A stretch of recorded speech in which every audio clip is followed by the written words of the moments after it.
আমি 100% গ্যারান্টি দিয়ে বলতে পারি এই রান্নাটা যদি কাউকে রান্না করে খাওয়ান অবশ্যই আপনার প্রশংসা করবে, সাথে জানতে চাইবে কিভাবে রান্না করেছেন।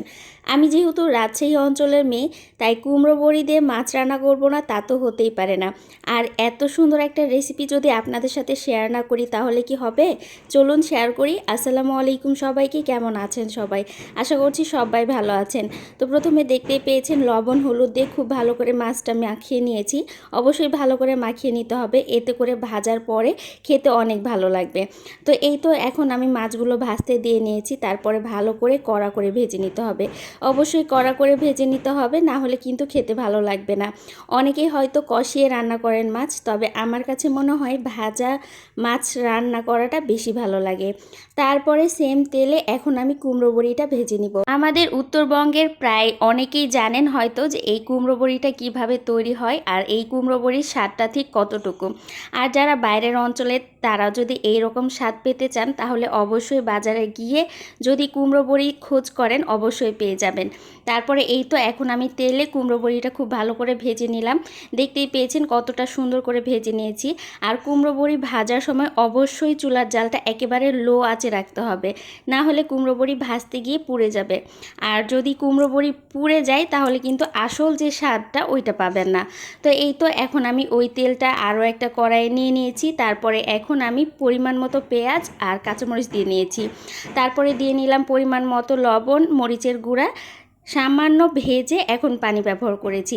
এভাবে যদি মশলাটা কষানো হয় মশলার কালারটা অনেক বেশি সুন্দর আসে।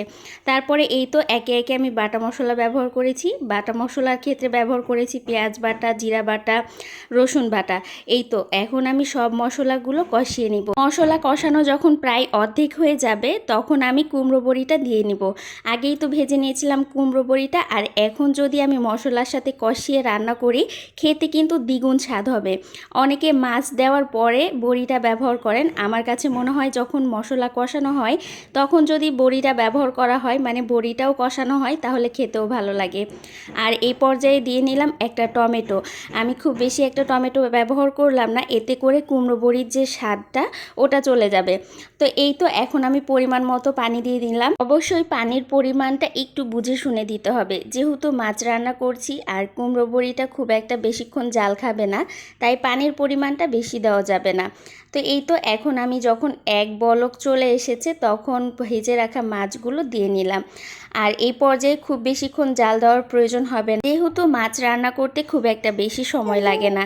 যখন মাছটা আবারও বলক এসেছে তখন আমি দিয়ে দিলাম ধনিয়া পাতা। শীতের প্রায় শেষ সিজন, তাই ধনিয়া পাতাটা ইচ্ছা মতো তরকারিতে খাওয়ার চেষ্টা করছি। তো এই তো আমার রান্নার ফাইনাল লুক। সবশেষে ভাজা জিরোর গুঁড়ো দিয়ে নিয়েছি, এতে করে রান্নাটা খেতে আরও ভালো লাগে। তো দেখতেই পাচ্ছেন আমার রান্নার ফাইনাল লুকটা কতটা সুন্দর এসেছে। তো যারা যারা কুমড়ো বড়ি পছন্দ করেন তারা কিন্তু এইভাবে রান্না করে ফেলতে পারেন। তো আজকের মতো এই পর্যন্তই। আল্লাহ হাফেজ সবাইকে।